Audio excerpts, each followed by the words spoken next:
Good evening and welcome. This is Primetime News on TV1. I am Thiruni Karunaratna. First up is a look at tonight's top stories.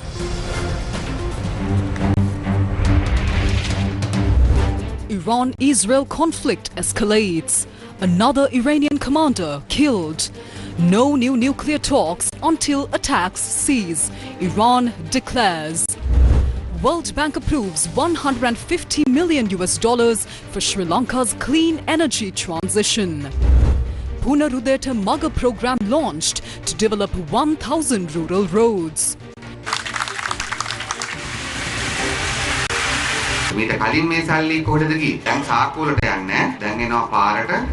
President's fund services go fully online starting today. 3,000 acres of Tourism Authority land opened for investment. Sri Lanka versus Bangladesh first test ends in draw. Angelo Matthews retires after 15 years of test cricket.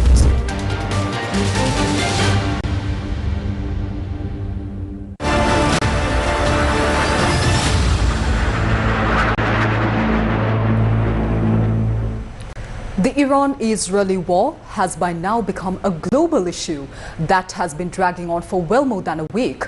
Newsfirst's Vinuji Seneviratna is ready to bring you the very latest updates on this situation. The Iran and Israel conflict has been making headlines across the globe.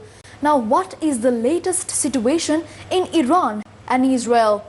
How many people have died in the conflict? What happened in the meeting held in Geneva? This report is on the latest situation. What is the latest situation in Iran? Recent foreign media reports indicate an escalation of tensions between Israel and Iran. Saeed Saadi, identified as a commander of the Quds Forces Palestinian Brigade, was reportedly killed in an Israeli strike on Iran, along with a 16-year-old. Israel's defense minister stated Saadi was responsible for funding and arming Hamas, calling it a great success. Separately, Behnam Shariari, reported as IRGC's second-in-command, was allegedly killed in an Israeli airstrike in Tehran. Israel claims he was key in weapons transfers to proxy groups. Earlier reports of Ali Shamkhani, a senior advisor to Iran's supreme leader, being killed on the 13th of June have been updated. He was injured but is now recovering. Iranian state media confirmed his stable condition. Casualties from the ongoing clashes are significant. Iranian health authorities report 430 deaths and 3,500 injuries in Iran, while human rights organizations claim a higher toll of 639. Israeli authorities report 24 civilian deaths from Iranian missile attacks. Adding to the volatility, an explosion occurred in Isfahan, home to Iran's largest nuclear research complex. While the precise nature is under investigation, foreign media indicates the nuclear center was not significantly damaged, though other military targets were hit. The IAEA confirmed some structural damage at the Isfahan nuclear site, but no radioactive leakage. What is the latest situation in Israel? An Iranian missile strike on a technology park in Beersheba, southern Israel, has reportedly injured 7 people. This incident follows the downing of 15 Iranian military drones by Israeli air defense systems within the past 24 hours. Since the conflict began, Israel has reported 25 fatalities, including 1 person who died from a heart attack. The total number of Israeli casualties has now reached 2,517. Global shipping giant Maersk has announced a temporary suspension of all vessel calls and cargo acceptance at Israel's port of Haifa, citing escalating security risks stemming from the ongoing conflict between Israel and Iran. In a statement released to customers, the company emphasized that the safety of its crews and assets is its highest priority and that the move follows a detailed risk assessment based on recent developments in the region. Foreign media reported that a 5.1 magnitude earthquake struck northern Iran on Friday, while Israeli airstrikes continued to hit the country. However, the local authorities said there were no casualties and only minor damage. According to USGS, the quake struck at a depth of 10 kilometers. Amidst the heating tensions between the two countries, the United Nations Security Council held an urgent public briefing to address the escalating conflict between Iran and Israel yesterday. Now, what happened in the meeting? Let's have a look. The United Nations Security Council convened yesterday for an emergency open briefing on the escalating hostilities between Iran and Israel. The session saw a fiery exchange between the Israeli and Iranian delegations, with both sides accusing the other of aggression and violating international law. Iran's nuclear program is peaceful and under the world's most extensive IAEA inspections. Iran has long advocated for a nuclear weapon-free zone in the Middle East. Israel is the only possessor of undeclared nuclear weapon in the region. It refused to accede to the NPT and blocked regional disarmament efforts. You are not a victim. You are not even a diplomat. You are a wolf pretending to be a diplomat. And we are done pretending otherwise. A significant point of concern raised during the meeting was the targeting of nuclear facilities. Rafael Grossi, Director General of the International Atomic Energy Agency, or IAEA, briefed the Council, warning against attacks on nuclear facilities and emphasizing that any strike on Iran's Bushehr nuclear plant could cause radioactive releases with giant consequences beyond Iran's borders. He called for maximum restraint and stressed the importance of allowing IAEA inspections to continue to ensure nuclear material is accounted for. UN Secretary General Antonio Guterres also addressed the Council, cautioning that an expansion of the conflict could quote-unquote ignite a fire no one can control, and urged both sides to give peace a chance. Several Council members, including Algeria, Pakistan and Russia, condemned Israel's offensive as a violation of international law and supported Iran's right to self-defense. They also questioned Israel's assertion that diplomatic channels had been exhausted, pointing to ongoing talks. France and the UK, while emphasizing that Iran must never obtain nuclear weapons, called for de-escalation, restraint and renewed diplomatic efforts. The US acknowledged receiving advance notice of Israel's operations, but stressed it had not participated, prioritizing the protection of its personnel and assets in the region. The meeting underscored the deep divisions within the international community regarding the conflict and the immense challenges in achieving a diplomatic solution as the region grapples with the ongoing humanitarian crisis and the risk of further escalation.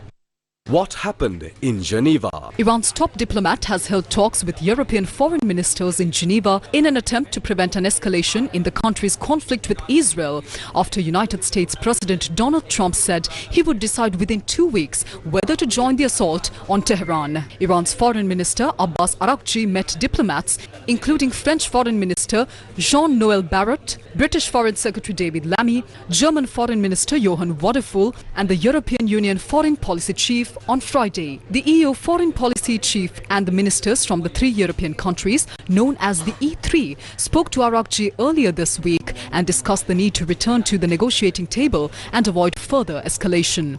At Iran's suggestion, the two sides agreed to meet face-to-face. But after hours at the table, negotiations appeared to yield no breakthrough. The French foreign minister said after the talks, quote, "The Iranian foreign minister has expressed his willingness to continue discussions on the nuclear program and more broadly on all issues, and we expect Iran to commit to the discussion, including with the United States, to reach a negotiated settlement," unquote. What is America's response? US President Donald Trump said Iran had a maximum of 2 weeks to avoid possible American airstrikes, suggesting that he could take a decision before the 14-day deadline he set on Thursday.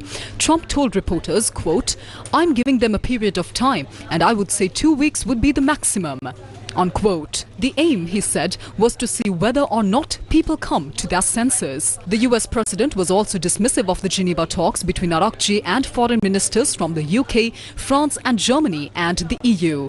Trump said, quote, "Iran doesn't want to speak to Europe. They want to speak to us. Europe is not going to be able to help in this," unquote. UK Foreign Secretary David Lammy said that the US had provided a short window of time to resolve the crisis in the Middle East, which was perilous and deadly serious. What is Russia's response? Russian President Vladimir Putin said that he has secured Israel's pledge to safeguard Russian personnel at Iran's Russia-built nuclear power power plant and that he has reached out to both sides to try and end the week-old war. Answering questions on a variety of issues at the St. Petersburg International Economic Forum, Putin also warned Ukraine that it could lose more territory if it keeps rejecting Russia's conditions for peace. Лучше не забегать вперед, чтобы не навредить этому процессу, но на мой взгляд, такие точки возможного соприкосновения есть. Мы свою позицию излагаем как одной, так и другой стороне. Как вы знаете, мы в контакте и с Израилем, и с нашими иранскими друзьями. У нас есть некоторые предложения с нашим участием. Мы ни в коем случае, я хочу даже обратить на это внимание, мы не стремимся к посредничеству, мы просто предлагаем идеи. И если они будут оказаться привлекательными для обеих стран, мы будем этому только рады. Мы, несмотря на всю сложность ситуации вокруг Ирана, построили атомный реактор в Иране, в Бушире. Мы заключили контракт на строительство еще 2 атомных реакторов. И мы, несмотря на всю сложность ситуации, несмотря на опасность определенную, мы продолжаем эту работу. Мы не эвакуируем наш персонал оттуда. Today, the Iranian foreign minister warned that US involvement in the ongoing conflict between Israel and Iran would be quote-unquote very, very dangerous. He made these comments in Istanbul, where he is attending the Arab League meeting. We saw a lot of responses and comments from a lot of countries regarding the Iran and Israel conflict. What will be the outcome of these meetings? Will we see negotiations? And what will be the future response from other countries regarding this conflict? Let's wait and see.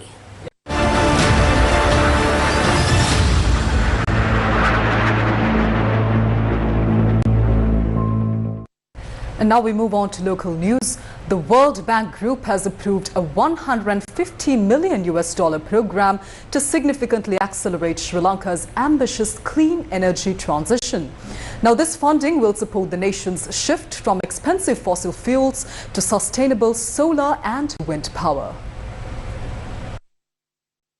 Sri Lanka's ambitious transition to clean energy received a significant boost, with the World Bank Group approving a new $150 million program aimed at accelerating the nation's shift away from expensive fossil fuels towards sustainable solar and wind power. The Secure, Affordable and Sustainable Energy for Sri Lanka program is set to inject 1 gigawatt of clean electricity into the national grid, pushing the country closer to its goal of generating 70% of its power from renewable sources by 2030. This initiative is also expected to attract over $800 million in private investment, promising lower electricity costs and improved reliability for consumers and businesses alike. David Sislan, World Bank Division Director for the Maldives, Nepal and Sri Lanka, that this program will help deliver clean, affordable electricity to families and businesses across Sri Lanka, highlighting the collaborative effort with both government and private sector. A key component of the program includes $40 million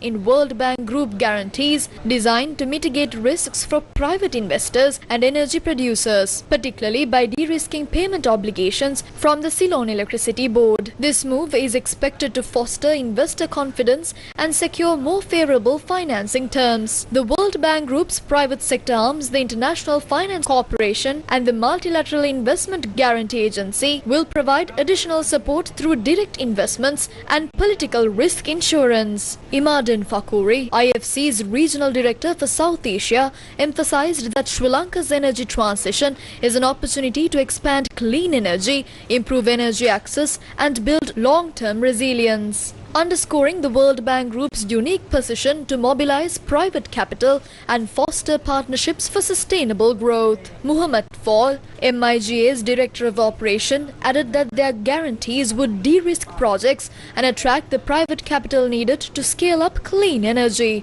Beyond new projects, the program will also support crucial upgrades to Sri Lanka's electricity grid, enabling it to better integrate renewable energy and reduce power outages. Ultimately, effectively stabilizing prices and enhancing energy access. Furthermore, technical assistance will be provided to the CEB to strengthen its operations and support government reforms aimed at improving competitiveness and regulatory oversight within the energy sector. By leveraging its full suite of tools, financing, knowledge and private sector partnerships, the World Bank Group is laying the groundwork for Sri Lanka's long-term economic growth powered by a clean, reliable and affordable energy future.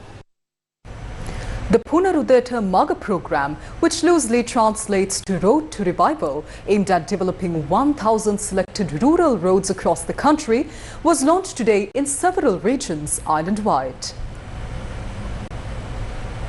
The Punarudeta Maga initiative is being implemented as a special project under the Ministry of Transport, Highways, Ports and Civil Aviation. In its first phase, the program aims to develop 57 roads across all districts of the island with an estimated 19 billion rupees to be invested. The official launch of the Punarudeta Maga program took place today in Ihala Kosgama, Sithavaka.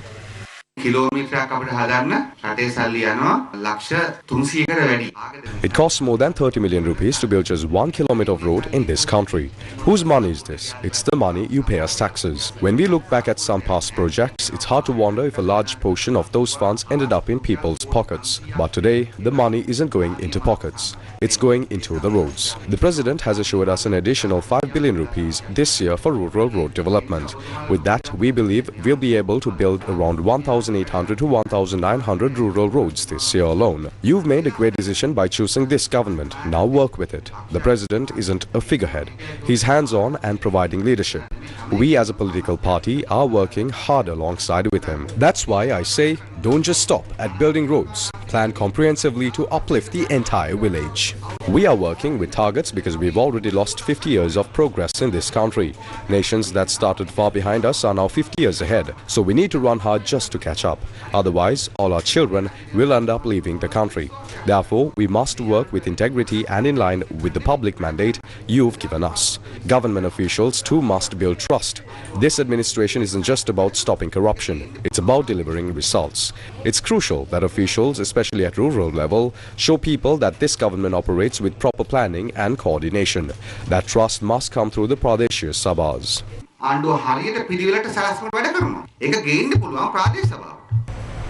All services provided by the President's Fund will now be available online starting today, making them more accessible to the general public. In addition to accepting applications for medical assistance, a wide range of other services provided by the President's Fund can now be accessed online. What additional services are now available under the new system? Poverty alleviation assistance, educational scholarships, recognition of academically talented students, assistance for individuals with special needs, relief payments for children affected by wild elephant attacks, recognition of individuals who have rendered national service, emergency and disaster relief. All of these programs implemented by the President's Fund are now open for applications through the digital platform. How can the public apply? The general public will be able to apply online from any divisional secretariat office across the country. A special event marking the decentralization of all President's Fund services to the grassroots level in the northern province was held today at the Kilinochi Divisional Secretariat. The official launch of the computerized system enabling full digitization of the President's Fund services also took place during the event. The President's Fund, which was once centralized in Colombo, will now operate through 341 divisional secretariats across Sri Lanka. This will allow the public to submit their applications online, quickly, conveniently and in a way that better addresses their specific needs, right when they need it. This is a major achievement. Meanwhile, a media briefing was held yesterday by the Sri Lanka Tourism Development Authority to outline the transparent allocation process for land designated for tourism sector investments. Now, during the briefing, it was disclosed that approximately 3,000 acres of land have already been earmarked for these development projects. The Sri Lanka Tourism Development Authority held a media briefing yesterday to clarify its transparent process for allocating land to tourism investors. During the event, it was revealed that approximately 3,000 acres have already been identified for these crucial development projects. It has been in a timely need, to reveal, or I would say publish the lands owned by Sri Lanka Tourism Development Authority, which are mainly clear lands, I would say, which are ready for investment. Yeah. So we have been facilitating developing tourism infrastructure in the country, which is the role actually of SLTDA. And for this purpose, we are period of time, we are keep on acquiring land, identifying suitable lands and acquiring them through the legal procedures, and opening them and facilitating them for investors, which is the role of our investment relation division. Yeah, so I also need to appreciate the contribution of our officers there. So at the moment, we have several land spots or premium areas of lands which are ready for investors to come and submit their proposals. So I will read out briefly what we have at the moment. Bentota National Holiday Resort Zone, we have about 24 acres. And Kuchweli Beach Resort Zone, 74 acres. And Kalpitia Island Resort Zone, 2 large islands, Batalangundua 291 acres and Uchamune 1095 acres. Pasikuda National Holiday Resort, again 6.5 acres. Dedua Lake Resort area, 1713 acres. And Bulaneaya Pidurangala area, 19 acres land plot. And Rasul, Totan and Trincomalee approximately 40 acres of land plots, and Allah's Garden, Trincomalee approximately 4 acres. And these are, as I said, at the moment clearly available, cleared lands, and there are some other land plots which are still acquisition process is going on to be cleared, certain legal issues are going on. So once all these things cleared, we will publish them as well. We also have a site in our SLTD website also. The information of these land plots are available. For anybody who's been having expression of interest on the world-class tourism ventures, who wants to invest in Sri Lanka, plus developing Sri Lankan tourism resource to a global level, who has aspects of sustainability, aspect of the high level of investment, plus various different tourist attractions, will be evaluated on the basis of their merit on those aspects, and then to be disperse the lands with a stipulated development plan, with a time plan as well. Because what we see is in earlier days, we sometimes disperse land which was not being developed for last 10 or 15 years of time, which actually hindered the investment, plus the tourism accommodation in those areas were not being developed. So our aim is to be having a kind of a strict timelines, plus strict investment plan, and to be support from the government side to get all the clearance.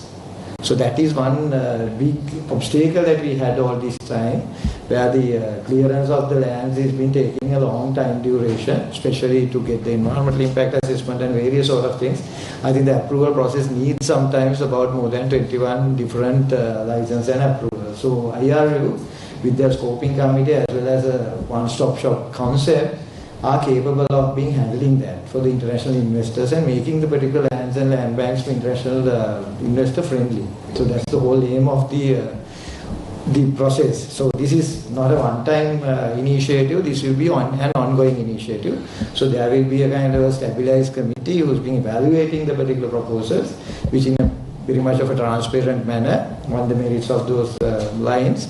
And then we are actually in the process of acquiring government lands continuously in certain places like Batiklo and Eastern Province and all.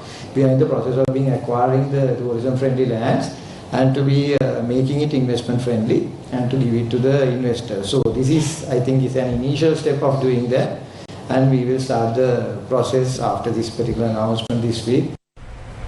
Deputy Minister of Tourism, Professor Rohan Ranasinghe, says that the world-famous Allah 9 Arch Bridge will be illuminated in another week to attract more tourists.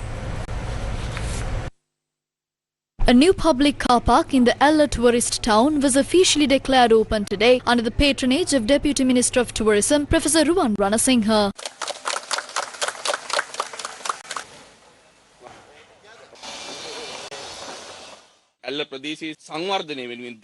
We have already held discussions with investors for a large-scale development project aimed at transforming the Alla region. There are several key initiatives in the pipeline. A project to purify the water that flows through the center of the town, as well as a project to expand the road by adding an extra lane through a new tunnel near the Alla Gap. We also hope to begin illuminating the iconic 9-arch bridge within the next week, which will be a major attraction for tourists. We are also launching a large-scale development project centered around this location this month. This month, we are launching a large-scale development project centered around Alla. An investor has already come forward with plans to build the world's first smart tourist city, spanning around 300 acres, with an investment exceeding $3 billion.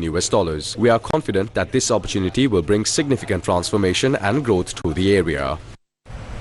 Minister of Urban Development and Housing, Anura Karunathilaka, says that unauthorized trading at the Paliagoda Manning Market complex will be halted starting from the 1st of next month.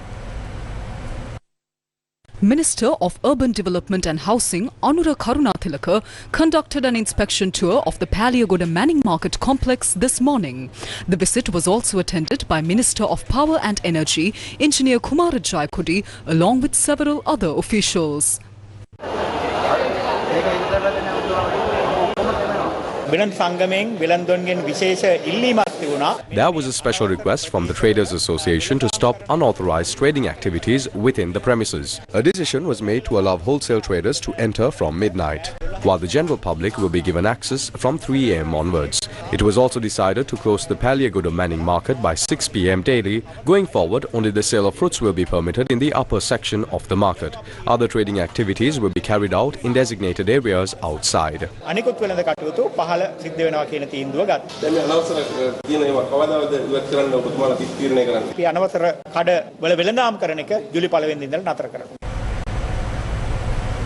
The MRI scan services at the Colombo National Hospital have been disrupted. Chanaka Dharma Vikrama, chairman of the Government Radiology Technologists Association, said that this situation has been ongoing since the 15th of April. Chanaka Dharma Vikrama, chairman of the Government Radiology Technologists Association, said that the MRI tests have been suspended due to a breakdown in the network system because of delayed installment payments with an outstanding amount of $3 million.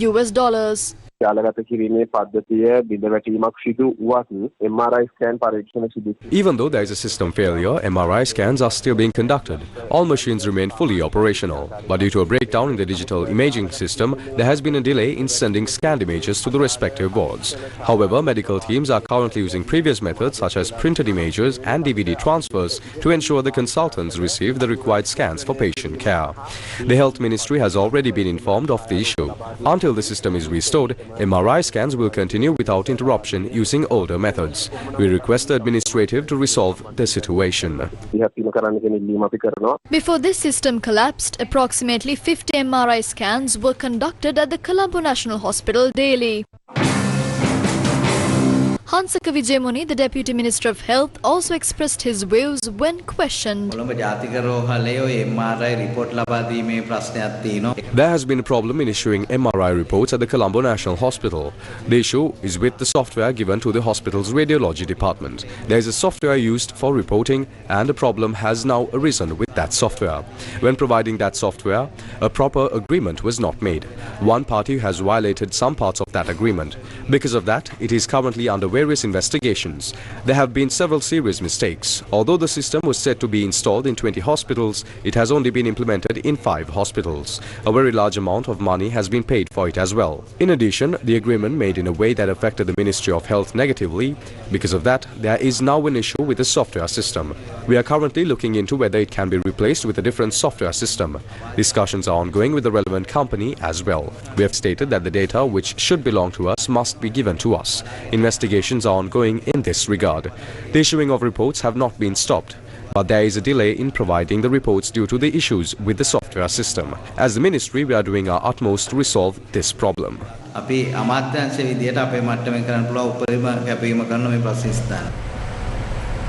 President Anurakkumara Dissanayake says that while economic progress is important, the spiritual development of the people is also equally vital for the country. He made these remarks while attending the centenary celebration of the Poson Perahara at the historic Atkanda Raj Mahaviharya in Kurunegala. The event was graced by the chief prelate of the Solos Masthana in Polonnaruwa, Venerable Vederuwe Dharmakirti Sri Ratnapala Thera, and the Anunayaka of Daskiri chapter, Venerable Anamaduwe Dhammadasi Thera, along with several other monks. සමාජයක් සදාචාරාත්මක භාවයට පත් වෙන්නේ නීතියෙන් පමණක් නෙවෙයි. සමාජ සදාචාරාත්මක භාවයට පත් වෙන්නේ රීතීන් වල විතරක් නෙවෙයි.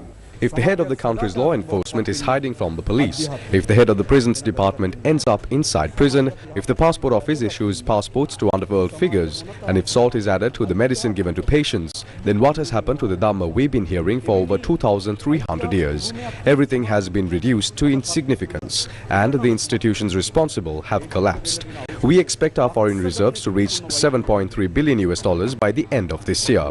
Work has resumed on the highway project that was previously stalled, but regardless of what we build, physical development is meaningless in a morally bankrupt society. There is no electricity on the Paliaguda Expressway. Power cables are being stolen. What is happening to our society? Our strong aspirations is to build a better society. That is the true challenge before us. We as political leaders interfere even with efforts made in good faith. We wait for institutions to be accused before acting. This system must be cleaned up. How can a country move forward when its institutions are rotten? Society needs a new moral foundation, one that will help us let go of destructive old ways. Vinayaka කියපු බොහෝ දේවල් වලින් අපි ගැන චිත්‍රම ඇවිල්ලා තිබුණා. නමුත් අපි කවුද? අපි කුමක් වෙනුවෙන්ද වැඩ කරන්නේ කියන එක අපි දිනපතා ආයෝගික ඔප්පු කරමින් තිබෙනවා. This year marks the 100th anniversary of the Poson Perahara at Atkanda Raja Mahaviharya in Kurunegala. To mark the occasion, a commemorative stamp was issued. 2 special songs were launched and a scholarly publication was presented. Students and teachers from the Dhamma School of Atkanda Raj Mahaviharya in Kurunegala also attended. The president awarded prizes to children who excelled in various competitions, including literature and art. Newsfirst with the people. A tragic accident occurred in Dunhinda, Badulla, when a bus plunged off a precipice, resulting in the deaths of 3 individuals and injuries to 27 others. Police said that the group on board was travelling from Thambutegama to Bandaravilla on a trip when this incident took place. The injured have been admitted to the Badulla General Hospital. Let's move on to more local news for tonight. The Ceylon Petroleum Corporation has announced that the distribution of fuel in barrels and cans remains temporarily suspended. According to the CPC, this decision was taken as a precautionary measure to prevent unnecessary fuel stockpiling by the public following false reports of a fuel shortage circulating in the recent days. Does the country have the sufficient oil stocks? The CPC assured the public that the country currently holds sufficient fuel stocks to last for the next 2 months and that orders have already been placed to maintain uninterrupted fuel supply until December. The corporation urged the public not to be misled by false rumours and to continue refuelling their vehicles as usual without panic. Why was the distribution of fuel in barrels and cans suspended? The step was taken to prevent the public from unnecessarily stockpiling fuel in light of false reports circulated in recent days about a fuel shortage in the country. How will fuel be provided to those who have so far obtained fuel in barrels and cans for industries? The corporation said that fuel will continue to be issued in barrels and cans specifically for fishing and agricultural activities. Today marks the 11th International Yoga Day, a global celebration of harmony, health and inner peace. To commemorate this special occasion, a lively gathering of yoga enthusiasts was held.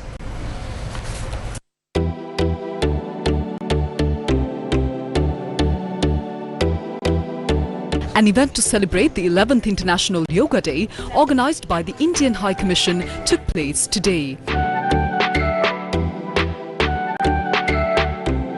We had 117 Ayurveda centers in Sri Lanka simultaneously involved themselves in the yoga practice. We have had over the last 40 to 50 days yoga sessions held at iconic locations in all over Sri Lanka, and this is the pinnacle of that, and we had this very large number of people joining, which is very natural in my view. This is our shared heritage.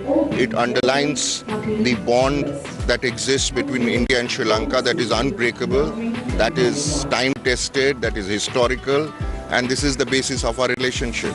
The event was a collaboration between the Department of Ayurveda, Ministry of Health, Government of Sri Lanka and supported by yoga institutes in Sri Lanka.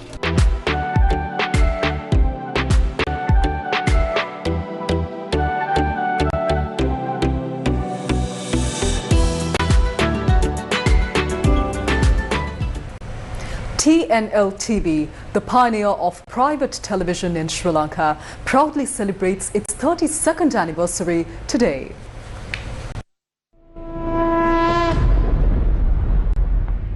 Shan Wickramasinghe, the pioneer who first introduced the Sri Lankan people to the audio-visual electronic media experience, did not give up even after his independent television channel was suddenly taken over by the state.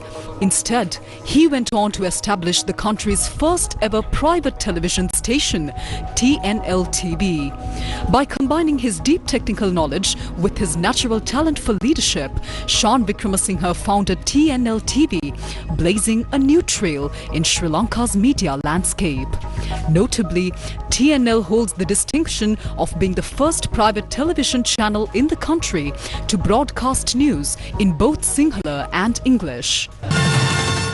ශ්‍රී ලංකාවේ මුල් වරට පෞද්ගලික විද්‍යුත් මාධ්‍යයක් මගින් දේශීය ප්‍රවෘත්ති ප්‍රචාරය කිරීම අද ආරම්භ වනවා. Programs such as Janahanda, Nanapahana, Amadahara, Dharma Vinishchaya, Dharma Pradeepa Sadaham Charika, Baitya Hamuwa, Isivara Isawa, Ridma Ratriya and Padru Patiya are among the many beloved productions by TNL that remain etched in the hearts of viewers even today. Driven more by national service than commercial gain, TNL has repeatedly earned recognition both locally and internationally for its contributions. This year, TNL marked its 32nd anniversary by giving prominence to religious observances, staying true to the spiritual values that continue to guide its path. As TNL continues its unwavering commitment to safeguarding the people's right to information for the nation and its citizens, the Sirasa Media Network extends its warmest wishes on this proud milestone of 32 years. Far from the city noise, under a mango tree, children turn broken desks into a stage. They sing, they dance, they try. No bright lights, no big crowds, just a small school and big dreams. Change is coming. An open-air stage for the Kattaragama Primary School. Gamatta, for the people, by the people.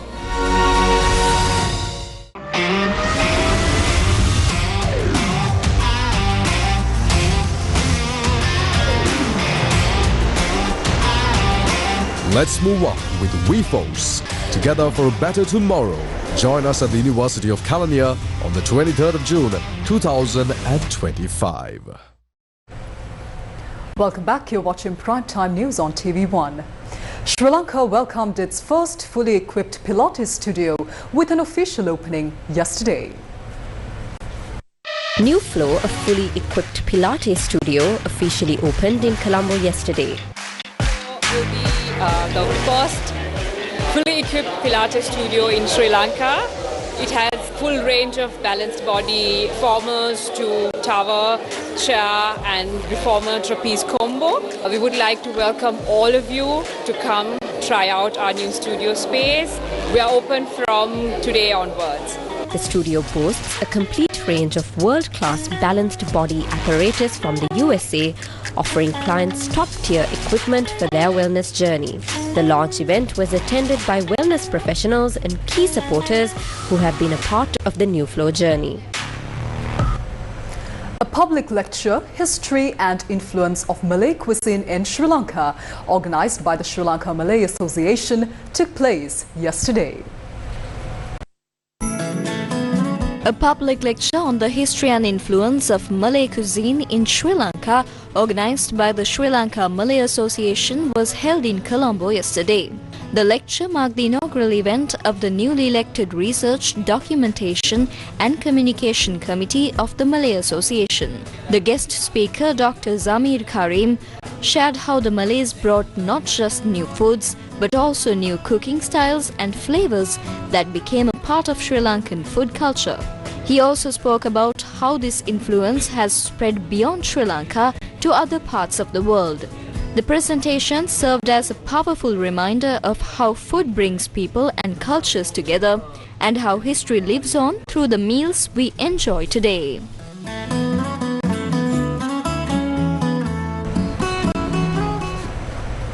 A spectacular fashion show was held yesterday to commemorate the anniversary of the Russian house.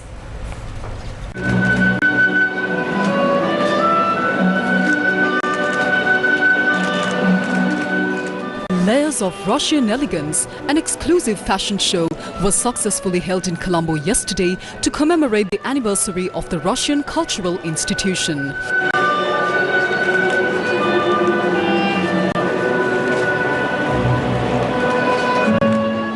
The celebration brought together a distinguished audience, including ambassadors, diplomats, influencers, media representatives, and leading figures from the fashion industry.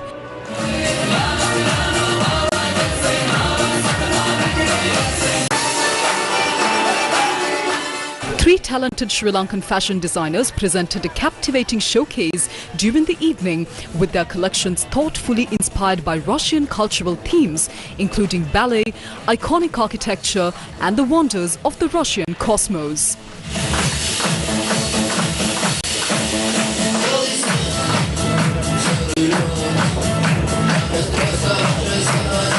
An era defined by brilliance. An artist of boundless versatility. He is not just a name. He is an era in Indian cinema. And did you know that there is a remake of Drishyam movie right here in Sri Lanka in Sinhala as well? I know. I'm sure you've heard by now, Dharma Yuddha. So Drishyam is this is a movie of emotions. I think Mr. Rajinikanth is coming here. Let good things happen to the country, because this is known for, this is a country of Ravana. As a film actor, as a person, as a lover of the country, definitely we can do great things to your country. For the first time in Sri Lanka, witness the extraordinary exclusively on Newsfirst.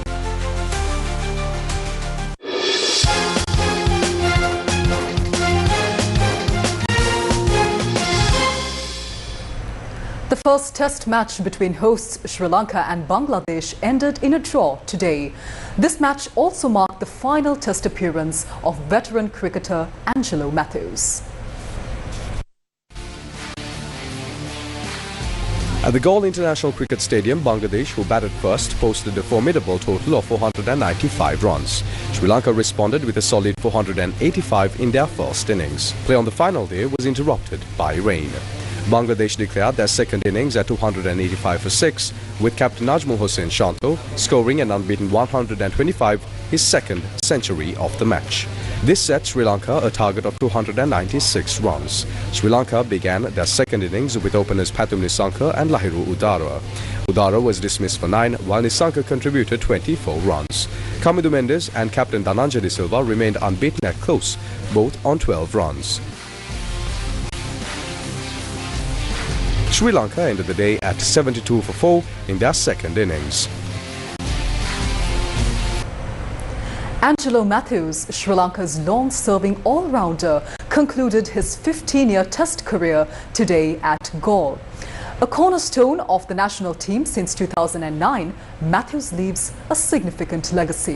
He is among Sri Lanka's top Test run scorers with over 8,200 runs and 16 centuries, known for his resilient batting and crucial performances.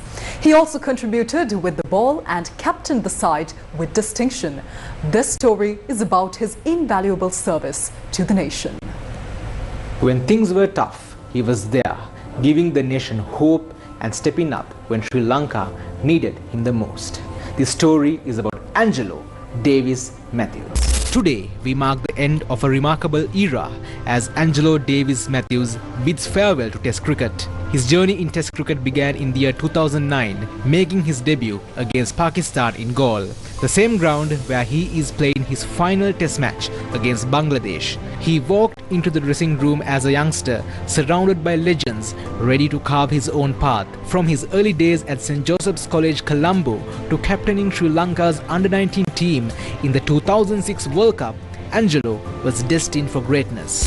Angelo Matthews, a name synonymous with resilience, a rare breed of an all-rounder. Remember the Melbourne Miracle with Lasith Malinga, or how he became known as the crisis man, the ultimate finisher. People would often say the match isn't over until Angelo Matthews is there for Sri Lanka. His statistics speak volumes: 119 Test matches, 16 hundreds, his first century against Australia, and he recorded his first double hundred against Zimbabwe. Beyond his individual brilliance, Matthews led Sri Lanka to historic victories, including the Test series victory in England in the year 2014 and a memorable whitewash against Australia in 2016. But Angelo's contribution extended beyond the bat.